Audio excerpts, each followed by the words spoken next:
విక్కీకి police స్టేషన్లో ఇచ్చిన భోజనం నచ్చక తినకుండా అక్కడే వదిలేస్తాడు. ఇక విక్కీ అయితే ఆకలితో అక్కడ కడుపు మండి ఉండిపోతాడు. విక్కీ ఆకలితో అలా ఉండిపోగా ఇంటి దగ్గర పద్మావతి అయితే ఒక్కసారిగా అనుకుంటుంది, ఏంటి మనం ఇక్కడ వండుకొని తింటున్నాం కానీ అక్కడ ఆయన తిన్నారో లేదో అని చెప్పి పద్మావతి కంగారు పడుతూ ఉంటుంది. అది చూసి వాళ్ళ అక్క అను అయితే ఏంటమ్మి ఏమైంది అని అడిగితే, అక్కడ ఆయన తిన్నారో లేదో నేను క్యారేజ్ పట్టుకొని వెళ్ళి చూసి వస్తానని చెప్పి పద్మావతి అంటుంది. అవుతుందా అమ్మి అని అను అడుగుతుంది.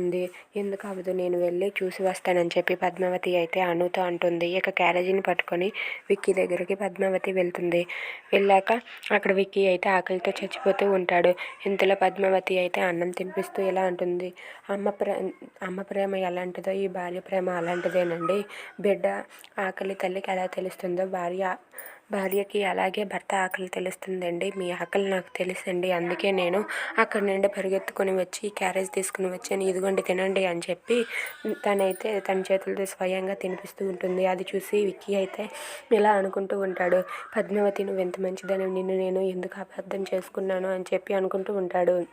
If you like this video please like, share and subscribe. Thanks for watching.